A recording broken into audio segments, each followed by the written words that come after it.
Bonjour à tous, on se retrouve aujourd'hui pour une série d'épisodes sur la rénovation d'un appartement avec dans cette vidéo la présentation du chantier. Allez, c'est parti.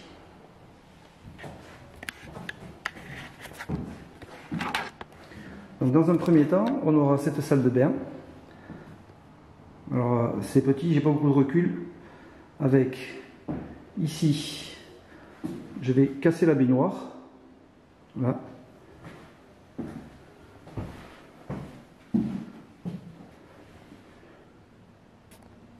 Pour faire une douche dans le coin, là, ici, là. Ce coin-là, on va faire une douche. Pas à l'italienne parce qu'on est sur du parquet bois, donc je ne sais pas encore ce que je vais faire au sol, si je vais faire un ragréage et carreler. Ou dites-moi dans les commentaires si vous avez un avis là-dessus, si c'est mieux de faire ça ou si c'est mieux de mettre un parquet avec des joints étanches. Ou peut-être mettre des lampes PVC, je ne sais pas. Donnez-moi votre avis. Ici, les toilettes, on va les décaler un petit peu, là. On les bougera. Tout le fond, ici, il y a une chambre derrière. Donc, je vais faire un doublage. Ou peut-être coller un BA13 plutôt. Je ne sais pas encore, on va voir. De ce côté, c'est le mur extérieur. Les murs qui sont de cette épaisseur et qui ne sont pas du tout isolés. Donc je vais faire une petite isolation ici, en 75 je pense, plus du BA13. De ce côté, on aura le radiateur, on va le décaler, on va le remettre par là, mais il viendra plus vers ici. Ici, de ce côté, il y aura l'évier, enfin le lavabo. Et on va doubler aussi pour passer tous les tuyaux, faire comme une cloison technique.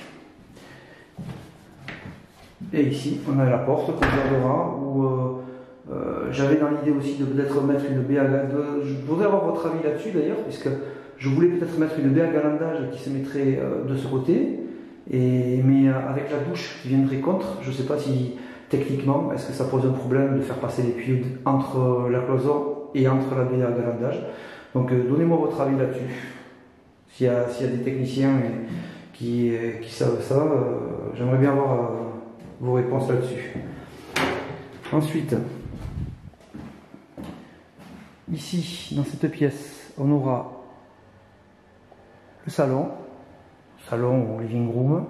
Donc la chaudière, elle reste là. On fera juste une cloison comme ça ici, comme un caisson, hein, avec fermé ici à ce niveau, et dessous peut-être un petit meuble, comme ça. Ce mur est déjà isolé, cette partie. Par contre, toute cette partie reste à isoler, c'est toujours le mur extérieur, donc ça reste à isoler. Ensuite là, de ce côté, on va couper tout au-dessus du carrelage pour enlever toute la partie basse. Parce qu'avant c'était une cuisine ici, tous les tuyaux vont être supprimés. Je referai un doublage avec une isolation. Et ces tuyaux-là vont passer... Voilà, c'est un petit peu sombre. On va passer de ce côté. Donc ici, tous les tuyaux arriveront par ici. Voilà. Là, on fera un doublage, on fera une cloison technique de ce côté-là. Comme ça. Là. Et il y aura la cuisine. Alors là, dans cette partie, il y a l'escalier qui passe au-dessus, parce qu'il y a un étage au-dessus. Là, il y a une fenêtre qui donne sur l'escalier qui va à l'étage. Donc ça, je pense que je vais le modifier. Je vais au moins enlever les petites lames, comme ça, mettre un carreau plein comme ici. Parce que là, quand on est dans l'escalier, on voit tout ce qui se passe ici dedans. Donc ça va être modifié. Et la cuisine, elle fera tout cet angle-là. Elle fera comme ça, là. Et de là, elle passera ici, le long, jusque là. Voilà.